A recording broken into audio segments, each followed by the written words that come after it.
Welcome to CSIS Online. The way we bring you events is changing, but we'll still present live analysis and award-winning digital media from our Dracopolis Ideas Lab, all on your time, live or on demand. This is CSIS Online.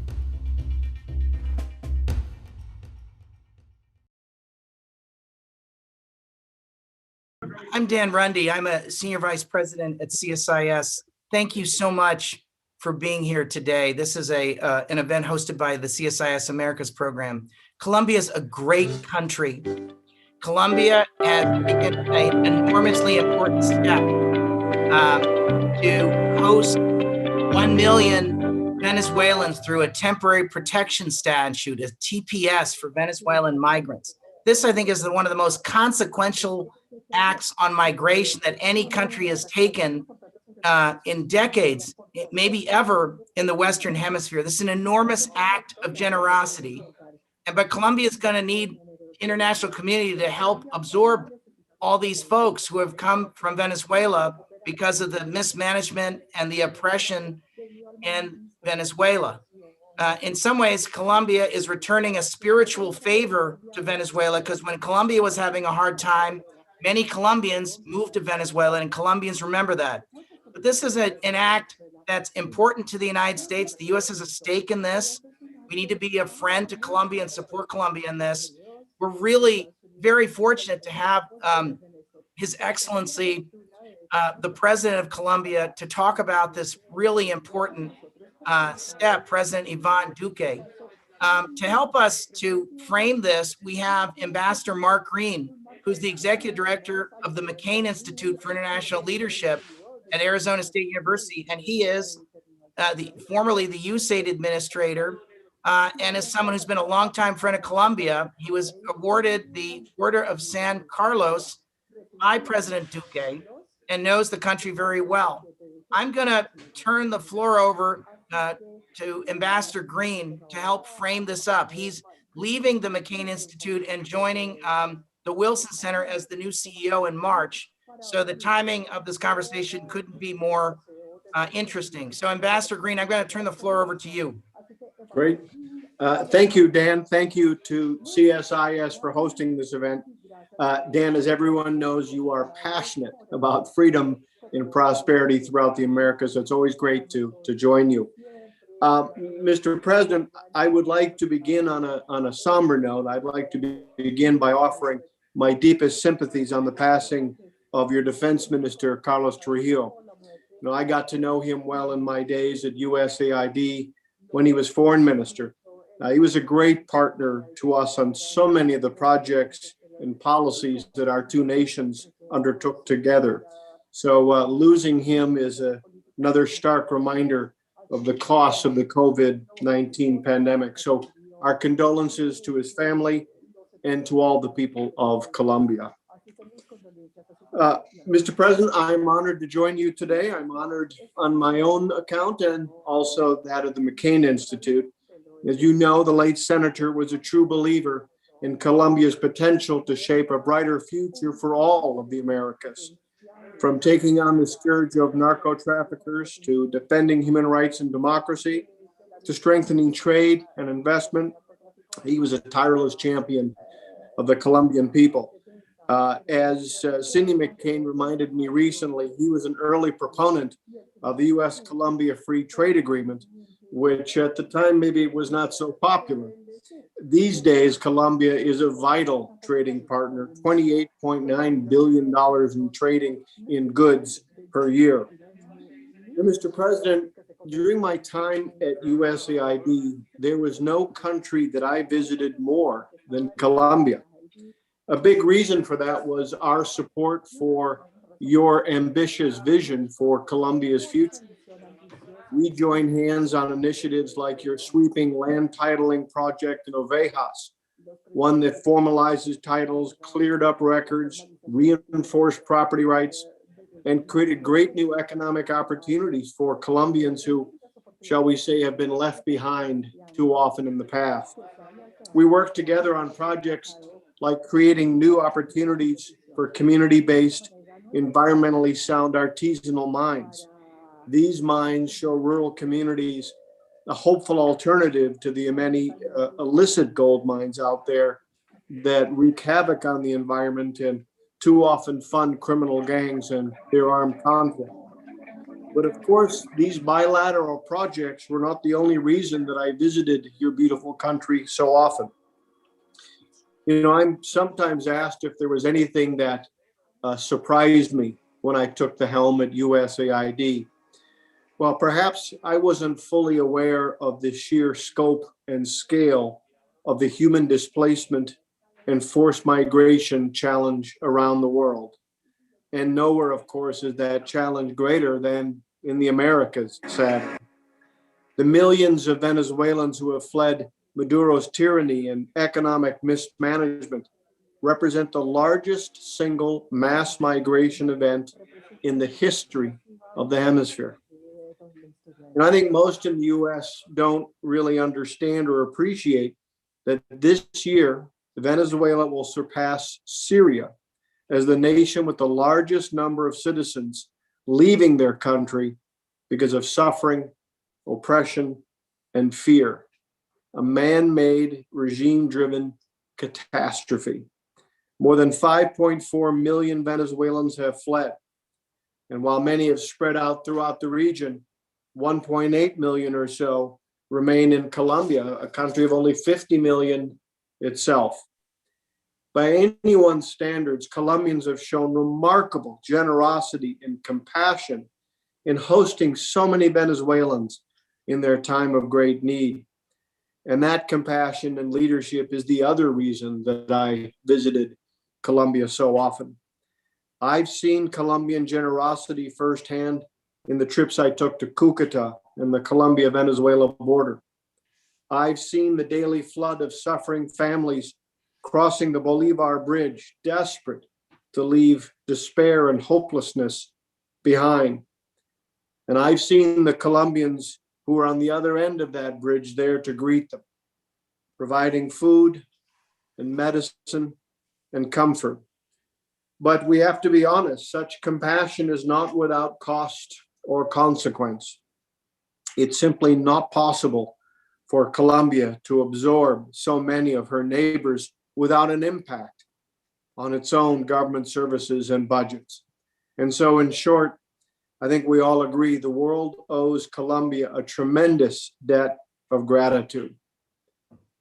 While, as I said earlier, many of the migrants have spread out across the region, about 1.8 million have remained in Colombia, and too many in the shadows of the informal sector, undocumented. Some have been the victims of exploitation or trafficking or forced labor conditions. And sadly, too often, women and young girls. But Colombia under President Duque is once again showing remarkable, compassionate leadership in responding to this crisis inside of a crisis. And so today we have an opportunity to hear more about what the UN High Commissioner for Refugees has called historic, and the region's, his words, most important humanitarian gesture in decades. Today we will learn more about Colombia's move to grant temporary legal status to many of those undocumented Venezuelans. This action will improve the lives of these victims of Maduro's oppression, and it will allow them a chance to contribute to Colombia's vibrant society and energetic economy. They'll be able to come out of the shadows. They will be able to push back against those who would exploit their vulnerability. So to be clear, this historic step is not the long-term answer for sustainability in the region. The root of this problem is tyranny in Caracas. And to be clear, Nicolas Maduro is not acting alone. He would have long ago fled or fallen if not for the support of nations like Russia and China, Iran, and Cuba. The US must continue to help Colombia with the impact of Venezuela's economic and democratic implosion. And our allies should join in additional support as well. Just as the US is often called on to help in other regions of the world, and we do so out of partnership and friendship, our allies should join in additional support here as well. Our allies in Europe, our allies in Asia, fellow members of the community of democracies. After all, historic humanitarian crises like Venezuela, their impacts are felt far and wide, especially in a time of a pandemic. So, Mr. President, thank you for your inspirational leadership. I think it's fair to say that your bold humanitarian actions are setting a standard for upholding human dignity and upholding human liberty that will never be forgotten. And so with that, thank you for your leadership and all that you've done. And it is at this moment my great honor to hand it back to Dan Runde and to introduce my dear friend, the President of Colombia, Iván Duque. Thank you. Thank you, Ambassador. Thank you so much for those words. President Duque, I want to turn the floor over to you. I don't think you need much of an introduction, Mr. President, so I would just ask you to, I just think we'd love to hear some remarks from you, and I've got a whole series of questions for you, but I'm sure the audience would love to hear from you first, sir.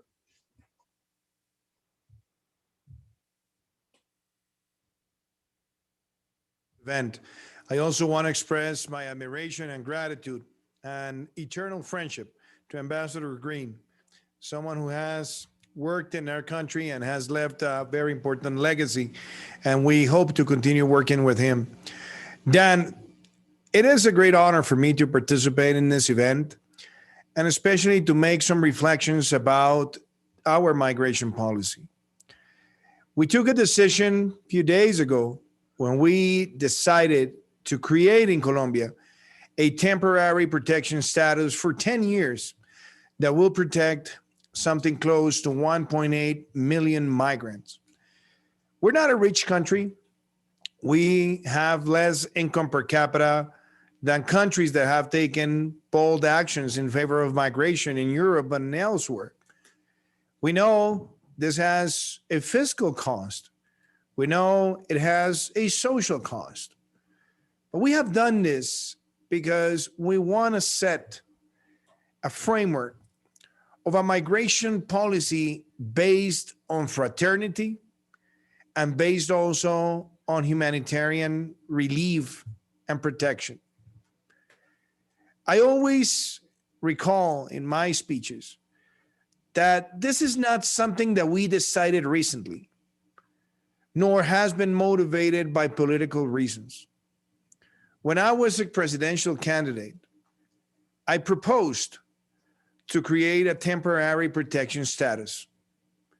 I shared with the Colombians my vision that if we didn't take that road, we were going to leave people invisible, with frozen bones, with hunger, without having access to public services, and what is more worrying, without being able to have access to a formal and stable life.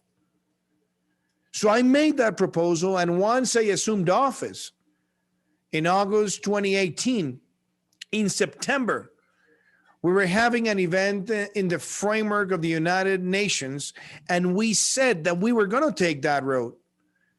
In December 2018, we launched a public policy for migration that was setting the ground for a temporary protection status. We reiterate that on 2019 in the OAS General Assembly. And even in times and in the midst of the pandemic in 2020, we were able to express the need for that status in a country like Colombia. Obviously, we saw that in the case of attending this crisis, which is now the biggest migration crisis in the world, we have seen many pledges from different parts of the world, but none of those pledges have fully materialized. And maybe there is a gap between what has been pledged and what has been disbursed. We had partners, strong partners, that believed on this path. And that's why I want to express my thanks to Ambassador Green, because when he was in USAID, he said, I will work with you on this. And we got pledges and we got the disbursements and we got the support and we went to the border zones. And now that we have made this decision, which is obviously for many people politically costly, that's not in my consideration. Because I think there's something that unites Colombia and Venezuela, and it is that our nations were born together. We had in Simón Bolívar, a Venezuelan, the leader who commanded our independence. The most important battle of independence in Colombia was fought in the state of Boyacá, and many of the warriors that crossed the Páramo of Sumapaz with Liberator Bolívar were from Venezuela. So the triumph of liberty was built together. And also in recent history, when Colombia faced very difficult circumstances, many Colombians moved to Venezuela and found an opportunity. My grandmother's brother was one of them. And I remembered how he built his life. And when we were young children, he taught us the value of fraternity, how he felt it. He took us to the Colombian neighborhoods in Caracas when I was a kid. And I understood the sisterhood, the brotherhood of our nations. Today, in 2021, we're celebrating 200 years of the first Colombian constitution, the big Colombia, the great Colombia, that was the first constitution of Venezuela, and Colombia, the constitution of Cúcuta. And we celebrated, showing the world that in times of need and despair and uncertainty, we can do and we must do bold things to protect. But obviously, I also take this opportunity, Dan, to say this loudly. When we look at what has happened in Syria, the capacity of mobilizing resources per migrant has been around the 2,000, some people say more than 2,000 per migrant. In the case of Venezuela, we're talking about on average in the last years on something that is below $200. So we need to mobilize resources, and those resources are not for us, not for Colombia, are for those families in need. And we need to raise the voice to understand that this is the world's most worrying humanitarian crisis and migration crisis at the same time that we're facing. It has surpassed Syria.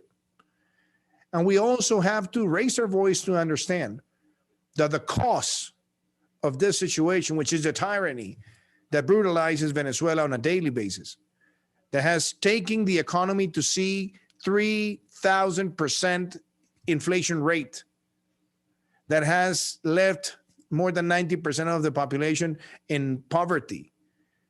That's what's driving many people to leave the country. So we need to work both ways. The humanitarian and fraternity migration policy, and also to do something about this tyranny that has affected millions and millions of Venezuelans. So I'll close there, Dan, and I'll finish by saying this. Colombia knows that this is a challenge. We know that this is not an easy pathway. We know that what we have done when we adopted the temporary protection status, we're going to deal with many challenges. But so be it, because this is the right thing to do. It is a true act of peace, a true act of fraternity, a true act of humanitarian solidarity. And we will work day by day. Today, I was working with my team so that by next year, before the end of my administration, the 1.8 million migrants that are going to be granted with the statute are going to have their card, their TPS card, so that they will be visible and will actively participate in the social life of our country.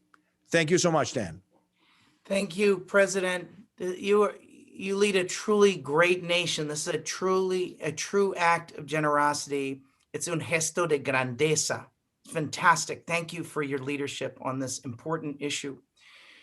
Could you talk about what it means? What does temporary protective statute, what will it mean for the Venezuelan migrants specifically? You talked about some of the different aspects of it, but just tell us a little bit more about what will that mean for the 1.8 million Venezuelan migrants? That's a great question, Dan, because many people have asked me, what is the big change? And let me begin by saying that we have, out of the 1.8 million, we have something close to 900,000 that are already regularized, but on a temporary, short-term protection. So they have to renew on a monthly or bi-monthly basis their statute. In this case, with those 900,000, we're granting them the temporary protection status for 10 years. And that means they will have the card. We're going to use biometrics. We're going to use technology so that we know where they are, where they live, and at the same time, what are their social needs, so that we know whom of them are in under the poverty line, who of them are registered on the healthcare system, so that we can grant the right protection. Now, on the other 900,000 people, we just don't know where they are. We don't know where they live. We don't know their names. We don't know their socioeconomic conditions. We don't know their health conditions. And that means that they are invisible. And not only invisible, but that invisibility drives abuses, drives a high necessity, and they don't even have the capacity to be registered. They don't have the capacity to open a bank account. If they have an illness, they have to go through the urgency lines. So now with this policy that is asking them to regularize And we're going to have their names. We're going to have the biometric information. We're going to know their socioeconomic status. We'll know where they live. They can now access to services, but at the same time, they're no longer going to be abused because they will be treated in the labor market as a Colombian so that they don't get paid below what a Colombian gets paid in an abuse, but instead they can participate actively in the economic life. And this is bold in a sense that this is a 21st century humanitarian and fraternal migration policy that want to turn a difficulty into an opportunity, and using technology, the right registry, and also opening the scope of social services, they will become also contributors to development. And something that is important, Dan, is why we did it for 10 years, because we acknowledge that when we see cases of massive migration, that migration is never temporary. It tends to stay longer than everybody expects. So this is a way of solving in the midterm also a situation and making it an opportunity. And last but not least, something that is also very interesting with this is that we can allow now the migrants to attend healthcare services without having to use only the urgency line. Because what used to happen is that since they got to the urgency line, and in the urgency line, people that are paying the service are obliged to give the service, it becomes a permanent rising high cost debt for the healthcare system. Now they can go to the primary care, they can go to the primary medical attention, and that also not only reduces the cost, but has a more intelligent way of attending the migrant population. So all these are the benefits that we have considered so that we see this as a big opportunity. And I'm making a big call for other countries in the Western Hemisphere to do the same, to grant the temporary protection status to Venezuelans that are in need in their countries. Mr. President, this is amazing. Talk about it. So if you are a dentist or a lawyer or a medical doctor, and you're coming from Venezuela, will they be able to practice their expertise in Colombia? We have seen now cases, even when we talk about the 900,000 that are regularized today with a short-term permit, they actually can exercise those professions. Obviously, they have to homogenize their titles and the experience so that it is according with the Colombian legislation, the feasible way to practice their profession. But now, when we think on the 10-year temporary protection status, so people are not going to be renewing every month their permit. Now they're going to stay for longer and they're going to be registered for longer. What we need to do is also allow those people who have the potential of practicing professions in Colombia to do it with the right registry, the right information, but also cutting red tape. And we have seen also a very important aggregated value. I was actually looking today that out of the 900,000, because we have to consider there are children there, we have 200,000 that are net contributors to the healthcare system. And that is important because they have already formalized, they have received the contracts from companies in Colombia so that they are regularly paid and they exercise their professions. If we expand that at the same time, I think it's going to be a win-win situation for them, but also for Colombia. And something that I have considered, because many people believe that it is politically unwise to make this kind of decisions. I'm not thinking about politics. I'm thinking about social lives. I'm thinking about destiny. I'm thinking about transforming life for the long run. I know that the dictatorship will come to an end. Maybe it'll be sooner, or maybe it'll take longer, but the dictatorship will come to an end. And when there is a rebuilding of Venezuela, and many of the people that have moved out consider moving back in, they will always remember those who treat them as brothers and sisters, who gave them the opportunity to work, who allowed them to pass time of sorrow and despair, and feel brotherhood and companionment, that is going to be crucial, because once those things happen, Colombia and Venezuela are going to have the strongest links ever in our history. And that is also a big bet for the long run. Mr. President, is it fair to say that Venezuela was a very generous host to many Colombians? Where Venezuela had the boom of the oil sector. So there were plenty of opportunities. There was plenty of richness. There were plenty of working capital needs. So it was a win-win in a sense that many Colombians went to Venezuela, found the opportunities, but it was in a time of economic success.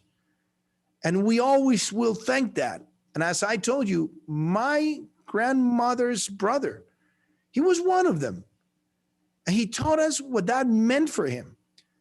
But what's interesting about the decision that we have made is that this is no time of economic boom for anyone in the world. We're suffering the struggles of a pandemic, but those people are already in Colombia. And they have also suffered from the pandemic. And we decided, even though we're not a rich country, taking 1.8 million people to have this kind of access to opportunities obviously brings a cost, but we're already paying a lot of that cost. So let's be sincere and let's be bold, humanitarian and fraternal. And I think it's also a strong message, Dan, because, when I see cases around the world where migrants are treated with xenophobic sentiments, or when I see the negation of the problem in many nations, I just think, how can this happen? So humbly, what we have done in Colombia, not being a rich country, but a middle income country, with this decision is say, let's think different about migration. Let's act different about migration all over the world. So we say no more to xenophobic sentiments. We say no more to negating the problem. And we say yes to build intelligent, well-thought, well-managed migration policies. Obviously, there will be mistakes. Obviously, there will be challenges. Obviously, there will be red tape. Obviously, we will find many obstacles. But we have designed a roadmap that we want to use it as a reference for the world. And I want to make a comment, Dan. I lived in the United States for almost 14 years in my life. And I was listening to Mark Green.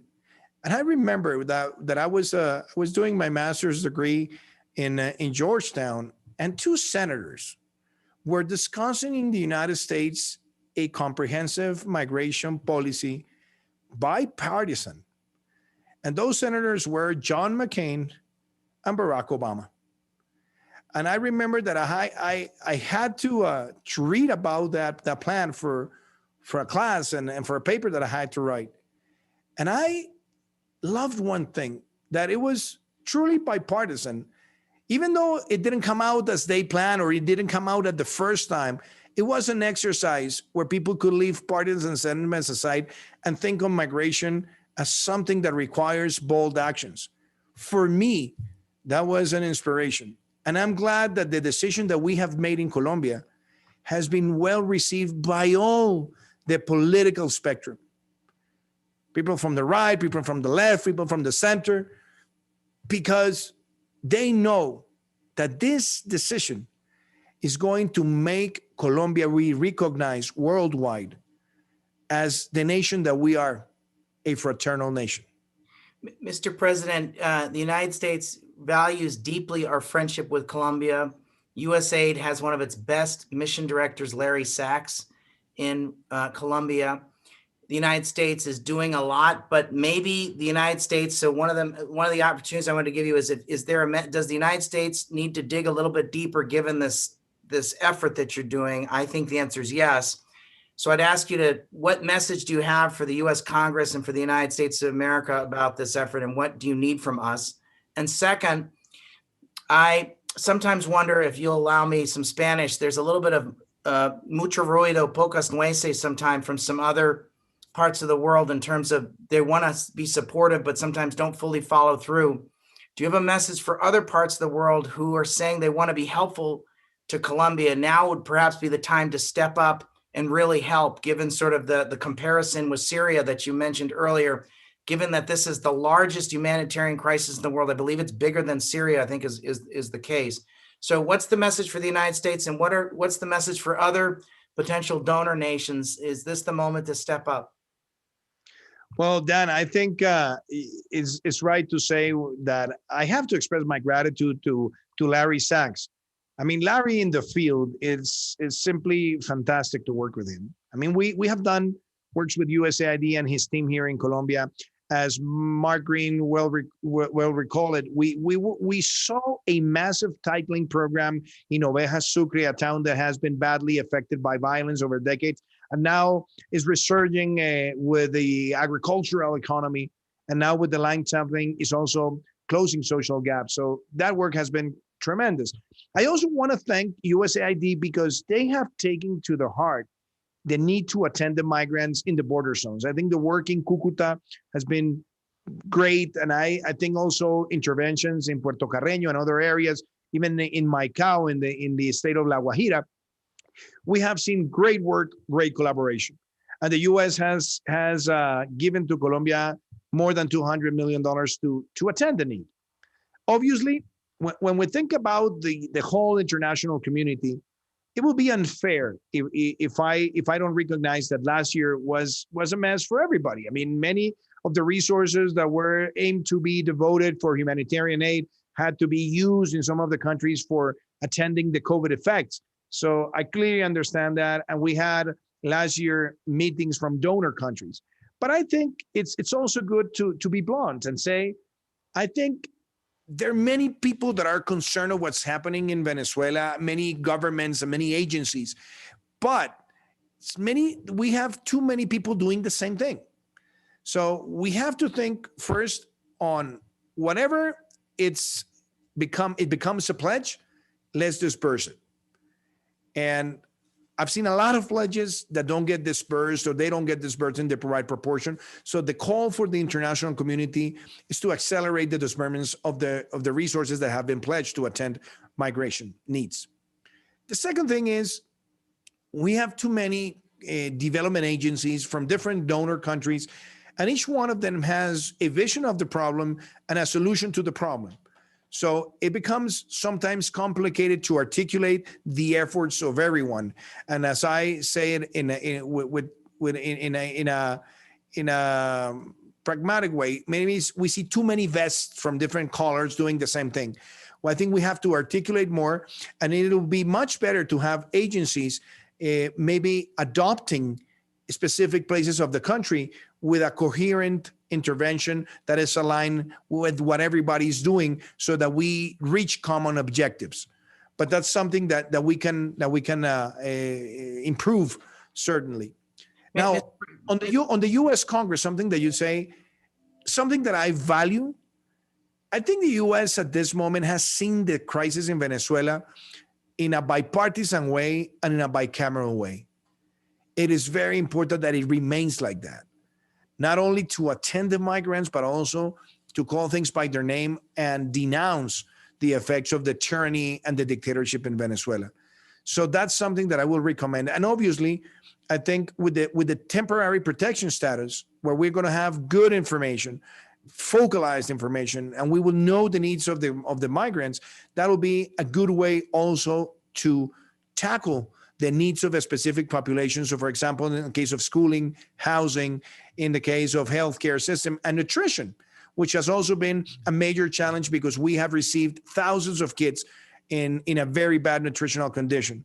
So the bipartisan way of dealing with this, I think, ought to be kept. And I think it also adds that the reaction from the United States to the crisis in Venezuela is not based on partisan politics, but based on the principles that have been defined in the United States since the founding fathers as liberty. Mr. President, you're going to be hosting the Board of Governors meeting for the Inter-American Development Bank next month. The president of the Inter-American Development Bank has put forward a call for a capital increase. The Inter-American Development Bank is the best vehicle for collective action. There are many European members and Asian members. A low-cost way, I suspect, to help accompany Colombia during this time would be to support a capital increase for the Inter-American Development Bank. What do you think about that, Mr. President? Well, Dan, I consider that the capital increase is a must. And it is a must because we have to think on the COVID world and in the post-COVID world. And in the COVID and post-COVID world, we need to have multilateral agencies with a stronger capacity to provide resources and lending to the countries. So it is a must, because if the needs keep on increasing and the bank doesn't grow, what happens is that the capacity of response from the bank is going to be limited. So yes, the capital increase is needed. And actually, I speak with this from my heart because I was in the negotiator team in the last replenishment that took place in 2010. So it is needed at this time. But something that I would like to connect also with the United States, and I do this respectfully, is that this year, we will be celebrating 50 years of the Alliance for Progress. We will be remembering that bold policy from President Kennedy for Latin America, where he wanted to move resources in favor of the countries in the region. I think a good way to celebrate those 60 years of the Alliance for Progress is to move ahead with the replenishment of the IDB, which is a son of the Alliance of Progress. Even though the IDB was born in 1959, it was in 1961 that got the largest amount of resources to expand lending in Latin America derived from the Alliance for Progress. So I think it'll be a great opportunity to set a good policy from the United States to Latin America and the Caribbean. Mr. President, I have one more question for you, then I want to get a couple of questions from the audience.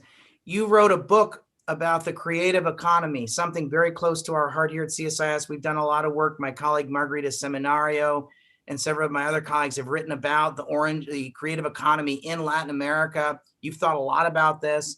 Could you just spend a minute reflecting about how the creative economy in both in COVID and post-COVID and how it maybe fits into this conversation about receiving all these creative people from Venezuela? Maybe are they going to be a part of the orange economy? I think there are two sides of the coin. And when we think about the creative industries and the orange economy in the midst of the COVID-19 crisis, the negative side is that most of these industries grow in human interaction. People go to concerts, people go to the movies, people go to the restaurants, and I mean by that the gastronomy sector. People go to museums. So with this crisis, that has affected one of the major sources of income of the industry, and that has to be rethought, and they have to reinvent it themselves in order to allow people to keep on consuming. Now, to give you an example, in the case of the movie sector, it has been more complicated because there are no movies coming out at the same pace as other years because nobody's going to the theaters. So even though if you would like to open the theater, people will have to go to the theater and watch the movies from last year, and so it becomes like a vicious cycle. So that is a negative side. On the positive side, I think that the reinvention is also very interesting. Now, what we see on virtual platforms or what we see in TOT services, it's also becoming a revolution. And now, for example, in the case of music, people can connect virtually to live concerts and consume it in a different way. And we see now, for example, the audiovisual sector, since there are many people consuming now series in their houses, we're seeing now proposals coming to Colombia to film in Colombia with the tax benefits that we create for the audiovisual sector. So for some countries, that is going to open an opportunity because there's going to be an increasing demand of those kind of content. So that's positive. But in a nutshell, I think that the most important thing, Dan, is that I am a true believer in the weight, the power, and the potential that creative industries have for the world and for Latin America. When we wrote the Orange Economy book, and that was in 2013, we were thinking of the 7 I's on institutions. We were thinking about research we were thinking about on the market, integration, inclusion. And that was what we thought. Today, we have the bill in Colombia. Today, we have the sector in Colombia with new legislation, bringing investment, and also building institutions to support the sector. And it was all inspired of things that we saw in the United States. And I'm happy to see now many companies from the United States coming to Colombia, film in Colombia, co-produce with Colombia, and opening the opportunity of employment to thousands of people. Now, for example, in our state job training agency called SENA, we have created a line fully devoted to services in the creative economy. So all this is happening, and I know last year was very difficult. This year, hopefully with the massive vaccination, we'll get people back to the interaction in the cultural sector. But what is more important is that I consider that what we felt last year, what we lived last year, is going to become an accelerator of history and an accelerator of the creative industries, and especially with the marriage of creative industries and technology. And I think there's going to be a revolution in the upcoming years that is certainly going to open opportunities for our countries and for the United States of America. Let me just comment that I love your country. I did some tourism there with my favorite uncle. I have it in a signatura pendiente to go deep sea fishing on the West Coast, and the greatest deep sea fishing in the world is in Colombia. So when this all ends, you're on my list is to go visit. We'll be waiting for you, Dan. We'll be waiting for you. I'm desperate to go. I'm desperate to come. You have a wonderful country. I've got a couple of questions that I think are important to ask, Mr. President, from the audience. This is from Hugo Andres Marmo Sanchez, USAID's Venezuelan Migrant Human Rights Activity, known as CCD for its Spanish name, Conectando Caminos por los Derechos. Mr. President, with the new temporal protection status, what would be the message to regional and local authorities to start implementing this new measure? Well, thank you for that question. Something that I want to applaud as well is that when we made the decision, what happened in the subsequent hours is that we got a communique from the Colombian Association of Governors. We got a communique from the Colombian Association of Mayors. And we got a communique from the Colombian Association of Mayors of Capital Cities from the states. And they all supported the decision. And that is something that really means a lot to me, because this is not Iván Duque's objective. I think it has become a national objective. It has become a national purpose. And having that support from the local government means that they also want to do their best. And I know that many of them are struggling to have resources to attend the migrant population. And that's the reason why we have to work with the international development agencies with the idea that I just mentioned of them adopting specific regions that have the higher burden of migrants, so that they can intervene, mobilize resources, and help them to have the right institutional capacity. But I think their support to the measure is something that means that we're all in the same page, thinking on this fraternal policy. I have another question from Lilian Peraza from Tres Puntos Consultores. It's in Spanish, but I'll ask it in English. Mr. President, talk about how you're going to integrate children and young people into the education sector. I think what she means is, if you were in fifth grade, in the middle of fifth grade, or the equivalent in Venezuela, and now you're coming to Colombia, how are they kind of catching up, or how are you bridging them to integrate them into the education system in Colombia? On the one hand, we already have a very important number of Venezuelan children that are in the Colombian education system. But something that is also interesting, Dan, is that there are many children that have been born in the last few years that are the sons and daughters of Venezuelan migrants, and they're now Colombian citizens. So we have that situation. So what we're trying to put together is the expansion of the policy that we have today, because when we launched the public policy by the end of 2018, we had already identified that we need to open more opportunities for the children in the schooling system. And that implies also improving infrastructure and having more access in the different offers that we have per grade. Why? Because what we don't want to see is a Colombian kid and a Venezuelan kid fighting, and I mean, quote unquote, for the access to a specific seat. So the only way that we can deal with that is also expanding the capacity in the education system, very well focalized, and something that we have done since we have made big investments in the schooling sector, and we have built more than 190 schools, and that we're going to have 15,000 more seats for children in the schooling in the schooling system just by the end of my term. Well, that means that we have to think on the potential demand from children that are either migrants or son of migrants. And that allows us to have a comprehensive policy in the long run. But that's also the kind of aspects where we can have international support in a specific niche, in places of the nation where the need is bigger. And I'm talking about not only Cucuta, but I'm talking about small towns in the border area. Remember that our border has more than 2,200 kilometers. So many of the small towns that we'll have obviously will need to improve their education system. We'll be putting resources, but that can also mobilize resources from the international community. But in a nutshell, we have already thought about that. We know what the investment should be, and we want to leave the investment cycle in our government, but also with a perspective for the next coming years. Mr. President, one last question from the audience, and then I've got a last question for you from me.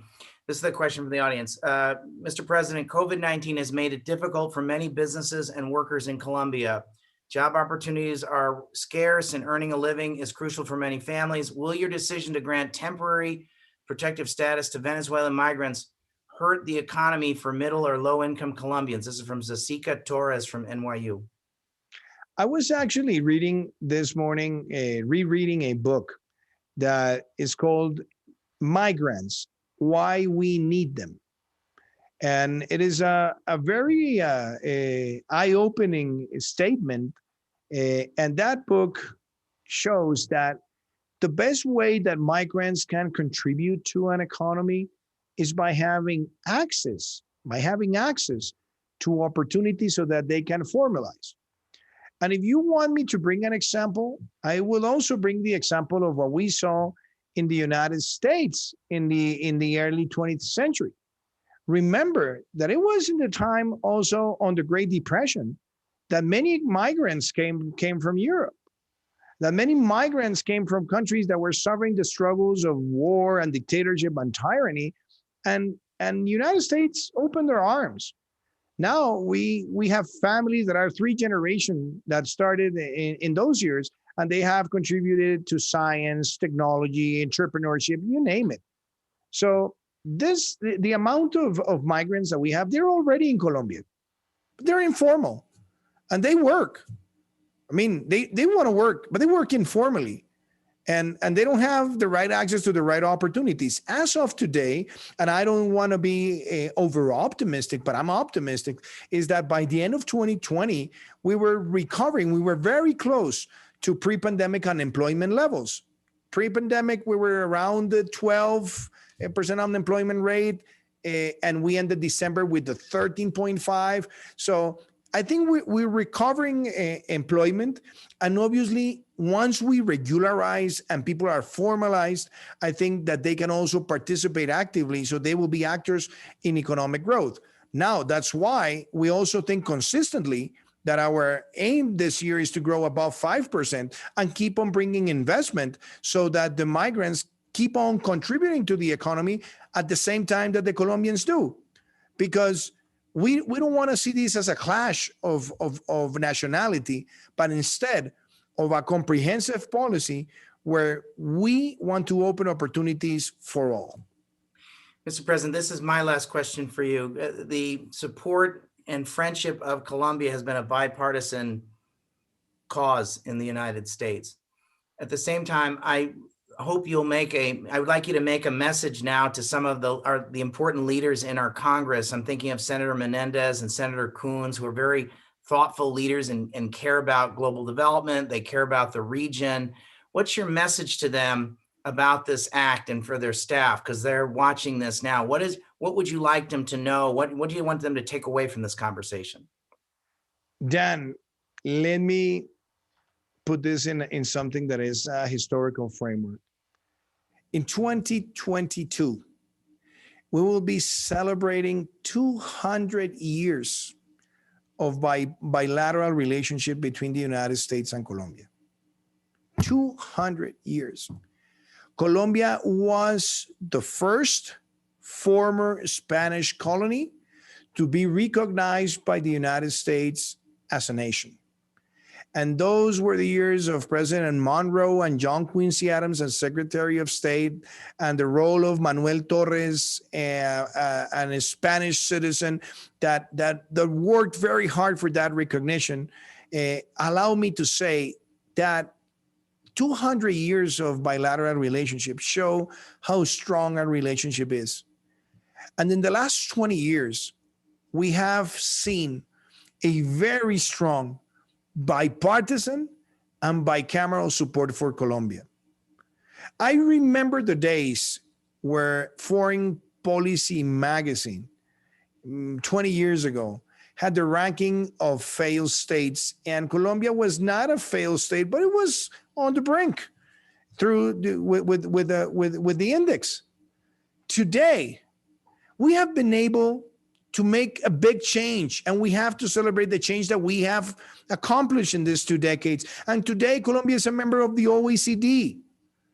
And today, Colombia has advanced in terms of Human Development Index in the United Nations. And today, Colombia has been able to transform many industries and open opportunities. Obviously, there's a big task that we have before us. But that change has been produced because we have also counted with an ally like the United States in a bipartisan and bicameral way. It was President Clinton who started Plan Colombia, that was very important to fight drug traffickers and terrorism. But it was also President Bush who decided to move forward with a free trade agreement that allows us to have more trade and investment.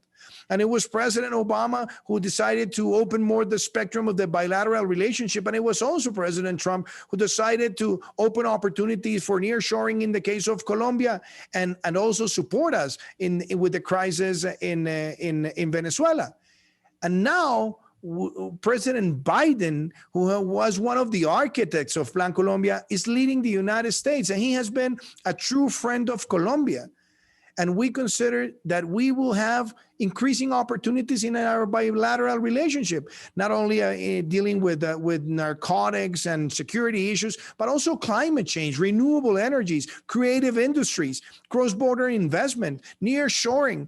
So I think the message is one of the most important foreign policy success stories between the United States and Latin America is the case of Colombia. So my objective is to keep on strengthening that relationship and to look forward for a new chapter of bilateral policy that will open the spectrum to new themes, new subjects, but at the same time, keep on opening opportunities for us, because we see this also as a win-win situation.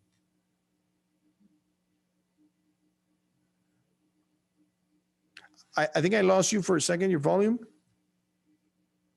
No. Se nos fue el sonido. Yeah. So it's my issue. Sorry, Okay. Mr. President. Mr. President, this is great. Thank you so much.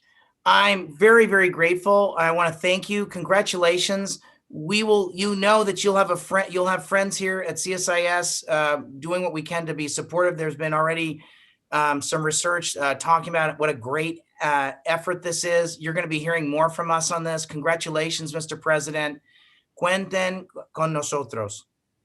Thank you so much, Dan. It has been a great pleasure. And also my gratitude to CSIS and all the team. And also, once again, my gratitude to Ambassador Green. So I look forward for you to come and do deep sea fishing. And I also look forward for Mark to come and visit us again. All the best to you. Thanks, Mr. President. Thanks, Ambassador Green. Thanks so much. Bye-bye. Bye.